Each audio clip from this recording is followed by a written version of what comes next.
ಕನಕ ಕಾವ್ಯ ದೀವಿಗೆ ಈ ಕಾರ್ಯಕ್ರಮದಲ್ಲಿ ಮುಖ್ಯ ಅತಿಥಿಗಳಾಗಿ ಭಾಗವಹಿಸಿರ್ತಕ್ಕಂಥ ಹಿಂದುಳಿದ ವರ್ಗಗಳ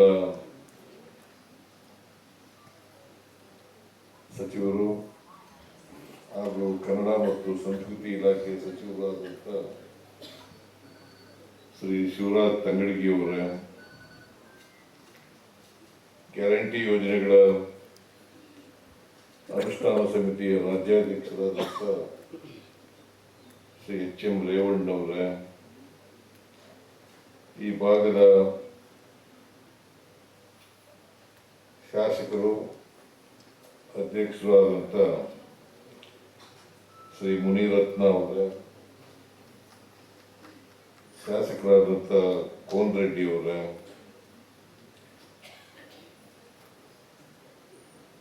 ಕನಕದಾಸರು ಮತ್ತು ತತ್ವಪದಗಳ ಅಧ್ಯಯನ ಕೇಂದ್ರದ ಅಧ್ಯಕ್ಷರಾದಂಥ ಕಾಕಾ ಚಿಕ್ಕಣ್ಣ ಅವರ, ಕನ್ನಡ ಸಾಹಿತ್ಯ ಅಕಾಡೆಮಿಯ ಅಧ್ಯಕ್ಷರಾದಂಥ ಶ್ರೀ ಮುಕುಂದರಾಜ್ ಅವರ, ಮುಕುಂದರಾಜ್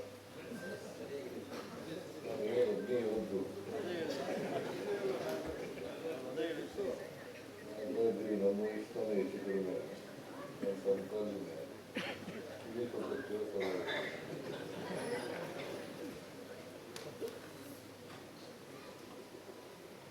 ಯಾಕಂದ್ರೆ ನಾನು ಜನತಾ ಪಾರ್ಟಿಯಿಂದ ಜನತಾದಳ ಈಗವರೆಗೂ ಕೂಡ ನನ್ನ ಸಮಕಾಲೀನ.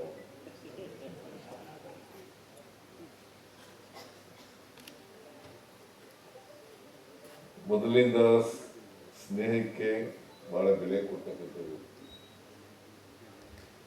ನನಗೆ ಒಳ್ಳೆ ಸ್ನೇಹಿತ, ಹಾಗಾಗಿ ನನ್ನ ಬಗ್ಗೆ ಒಳ್ಳೆ ಮಾತುಗಳನ್ನು ಆಡಿದ್ದಾನೆ.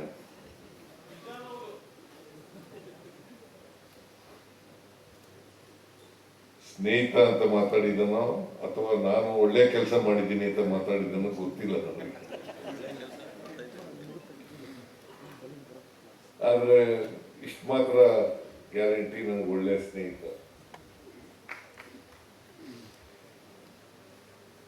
ಆಮೇಲೆ ಕುವೆಂಪು ಭಾಷಾ ಭಾರತಿ ಅಧ್ಯಕ್ಷರಾದಂಥ ಚೆನ್ನಪ್ಪ ಕಟ್ಟಿಯವರ, ಪುಸ್ತಕ ಪ್ರಾಧಿಕಾರದ ಅಧ್ಯಕ್ಷರಾದಂಥ ಮಾನಸ ಅವರ, ರಂಗಕರ್ಮಿ ಹಾಗೂ ನಾಟಕ ಅಕಾಡೆಮಿ ಅಧ್ಯಕ್ಷರಾದಂಥ ನಾಗರಾಜ್ ಮೂರ್ತಿ ಅವರ,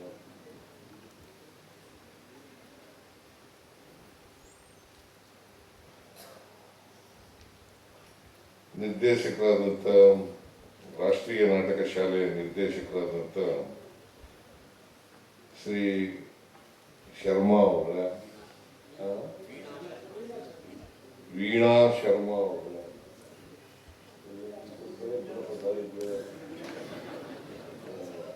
ವೀಣಾ ಶರ್ಮಾ ಅವರ, ವಿಷ್ಣು ಮಠ,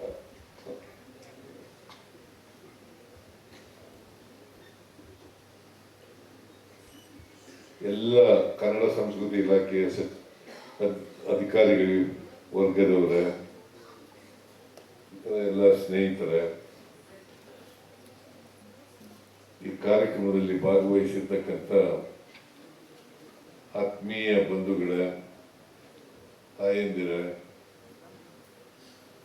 ಇತರ ಎಲ್ಲ ಸ್ನೇಹಿತರ, ಮಾಧ್ಯಮದ ಗೆಳೆಯರು, ಕನಕ ಕಾವ್ಯ ದೀವಿಗೆ ಅಂತಕ್ಕಂಥ 3 ದಿನ ನಡೀತಾ ಇದೆ ಕಾರ್ಯಕ್ರಮ. ಈ ಕಾರ್ಯಕ್ರಮದಲ್ಲಿ ಅತ್ಯಂತ ಸಂತೋಷದಿಂದ ಭಾಗವಹಿಸಿದ್ದೇನೆ. ಈ ಕಾರ್ಯಕ್ರಮಕ್ಕೆ ಬರಲ್ಲ ಅಂತಂದ್ರೂ ರೇವಣ್ಣ ಬಿಡ್ತಿರ್ಲಿಲ್ಲ. ಮನೆಗೆ ಬಂದ್ಬಿಟ್ಟಿದ್ರು ಬರಲೇಬೇಕು ಅಂತೇಳಿ. ಇಲ್ಲಪ್ಪ ನಾನು ಬರ್ತೀನಿ, ಕಾಡಬೇಡ ಅಂತೇಳಿ ನಾನು ಬಂದಿದ್ದೇನೆ. ಬಂದು ಈ ಕಾರ್ಯಕ್ರಮದಲ್ಲಿ ಅತ್ಯಂತ ಸಂತೋಷದಿಂದ ಭಾಗವಹಿಸಿದ್ದೇನೆ, ಉದ್ಘಾಟನೆ ಮಾಡಿದ್ದೇನೆ.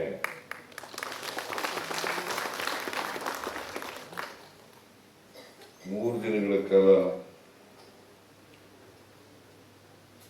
ಕಾವ್ಯ, ನಾಟಕ, ಸಂಗೀತ, ಚಿತ್ರಕಲೆ, ನೃತ್ಯ ರೂಪಕ, ವಿಚಾರ ಇವುಗಳ ಬಗ್ಗೆ ಈ 3 ದಿನಗಳ ಕಾರ್ಯಕ್ರಮದಲ್ಲಿ ನಡೀತಾ ಇದೆ. ಬಹಳ ಮುಖ್ಯವಾಗಿ ಕನಕದಾಸರು ಪರಿಚಯ ಆಗಬೇಕು. 16ನೇ ಶತಮಾನದಲ್ಲಿ ಕನಕದಾಸರು ಹುಟ್ಟಿದರು. ಅವರು ಒಬ್ಬ ಪಾಳ್ಯಗಾರರಾಗಿ ಹುಟ್ಟಿದರು. ಪಾಳ್ಯಗಾರ, ತಂದೆ ಪಾಳ್ಯಗಾರರು, ಇವರು ಪಾಳ್ಯಗಾರರು.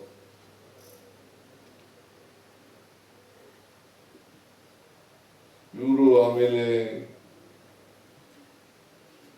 ಸಂತರಾಗ್ತಾರೆ.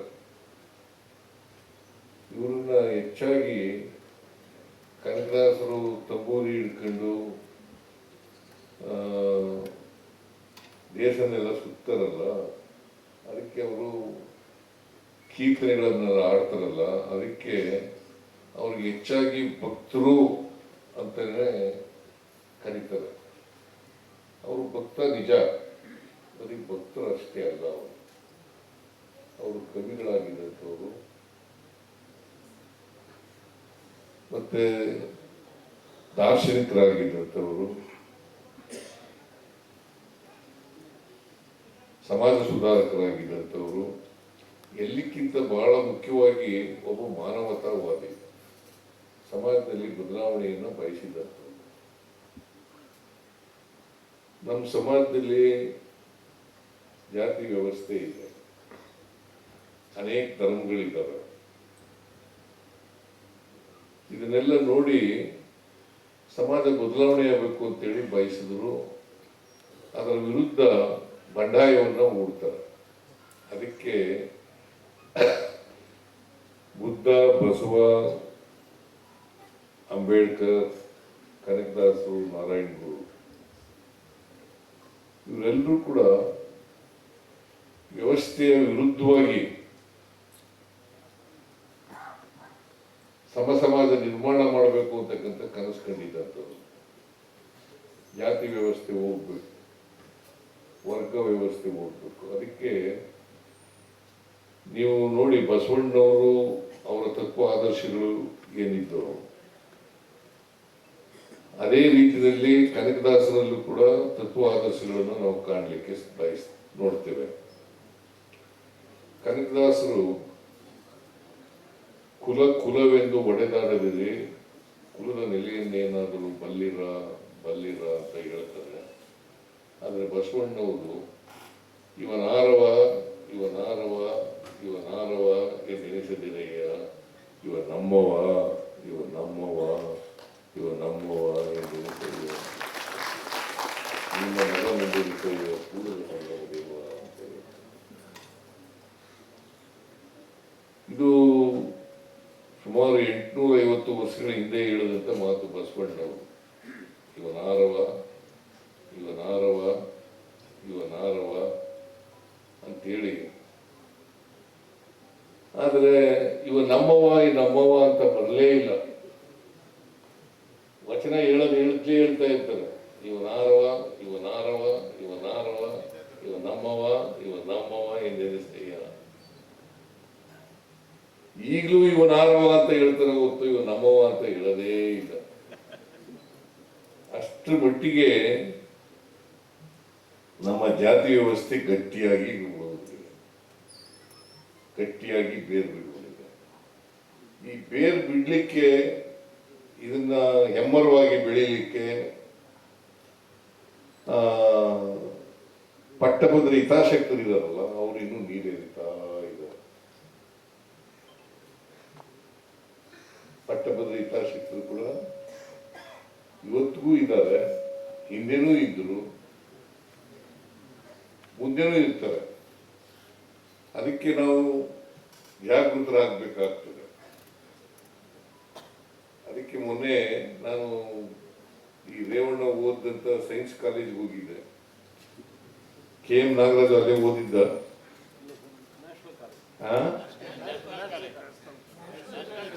ಆರ್ಟ್ಸ್ ಕಾಲೇಜ್ನಲ್ಲಿ, ನ್ಯಾಷನಲ್ ಕಾಲೇಜಲ್ಲಿ. KM ನಾಗರಾಜ್ ಇವರು ರೇವಣ್ಣ ಓದಿದ್ದರೆ ಕಾಲೇಜ್ಗೆ ಹೋಗಿದ್ದೆ. ನಾನು ಅಲ್ಲಿ ವಿದ್ಯಾರ್ಥಿಗಳಿದ್ರಲ್ಲ ಅವ್ರಿಗೆಲ್ಲ ಹೇಳ್ತಾ ಇದ್ದೆ, ನೀವೆಲ್ಲ ಸೈನ್ಸ್ ಓದ್ತಕ್ಕಂಥ ವಿದ್ಯಾರ್ಥಿಗಳು ವೈಜ್ಞಾನಿಕ ಮನೋಭಾವ ಬೆಳಿಬೇಕು. ಸೈನ್ಸ್ ಓದಿದ ಮೇಲೆ ವೈಜ್ಞಾನಿಕ ಮನೋಭಾವ ಬೆಳಿಬೇಕು, ವೈಚಾರಿಕ ಮನೋಭಾವ ಬೆಳಿಬೇಕು. ಇದರ ಸೈನ್ಸ್ ಓದೋದು ಏನು ಪ್ರಯೋಜನ? ವೈಜ್ಞಾನಿಕ ಮನೋಭಾವ ಇಲ್ಲದೆ ಹೋದರೆ, ವೈಚಾರಿಕತೆ ಬೆಳೀದೆ ಹೋದರೆ ಸೈನ್ಸ್ ಓದಿ ಏನು ಪ್ರಯೋಜನ? ಅದನ್ನ ಹೇಳ್ತಾ ಇದ್ದೆ ವಿದ್ಯಾರ್ಥಿಗಳಿಗೆ. ನೋಡಿ, ನೀವು ಎಲ್ಲ ವಿದ್ಯಾರ್ಥಿಗಳು ಕೂಡ ನೀವು ಇಲ್ಲಿ ಸೈನ್ಸ್ ಓದಿದ ಮೇಲೆ ಡಿಗ್ರಿ ಓದಿರಿ ಅಥವಾ ಸ್ನಾತಕೋತ್ತರ ಪದವಿ ಪಡ್ಕೊಳ್ಳಿ, ಅದಕ್ಕಿಂತ ದೊಡ್ಡ ಪದವಿ ಪಡ್ಕೊಳ್ಳಿ, ಡಾಕ್ಟರೇಟ್ ಮಾಡ್ಕೊಳ್ಳಿ. ಆದರೆ ವೈಜ್ಞಾನಿಕ ಮನೋಭಾವವನ್ನು ಬೆಳೆಸ್ಕೊಳ್ತಕ್ಕಂಥದ್ದು ಅತ್ಯಂತ ಅವಶ್ಯ. ವೈಚಾರಿಕತೆಯನ್ನು ಬೆಳೆಸ್ಕೊಳ್ತಕ್ಕಂಥದ್ದು ಅತ್ಯಂತ ಅವಶ್ಯ. ಕನಿಷ್ಠ ಪಕ್ಷ ನಮ್ಮ ಸಮಾಜದಲ್ಲಿರ್ತಕ್ಕಂಥ ಮೂಢನಂಬಿಕೆಗಳು, ಮೌಢ್ಯಗಳು, ಕಂದಾಚಾರಗಳಿದ್ದಾವಲ್ಲ, ಅವನ್ನಾರು ತಿಳಿಸ್ತಕ್ಕಂಥದ್ದು ಇರ್ಬೇಕಲ್ಲ. ಇವು ಸರಿ ಇಲ್ಲ ಅಂತ ಹೇಳ್ಬೇಕಲ್ಲ. ಬಸವಣ್ಣ ಹೇಳಿದ್ರು, ಕನಕದಾಸರು ಹೇಳಿದ್ರು, ಅದನ್ನ ನೀವು ಪಾಲನೆ ಮಾಡಬೇಕಲ್ಲ. ಇಲ್ಲದ್ರೆ ವಿಜ್ಞಾನ ಓದಿದ ಏನು ಪ್ರಯೋಜನ? ನಾನು BSc ಡಿಗ್ರಿ ತಗೊಂಡಿದ್ದೀನಿ ಅಂತ ಅನ್ನೋದಷ್ಟೇ. ಈಗ ವಿಜ್ಞಾನ ಓದ್ದವರು ಡಾಕ್ಟ್ರು, ಇಂಜಿನಿಯರ್ಗಳಾಗಿರತಕ್ಕಂಥವ್ರು, ವಿಜ್ಞಾನಿಗಳಾಗಿರ್ತಕ್ಕಂಥವ್ರು, ಅವರು ನೀನ್ ಯಾಕಪ್ಪ ಹಿಂಗೆ ಬಟ್ಟೆ ಇಲ್ಲ, ನಿನಗೆ ಯಾಕೆ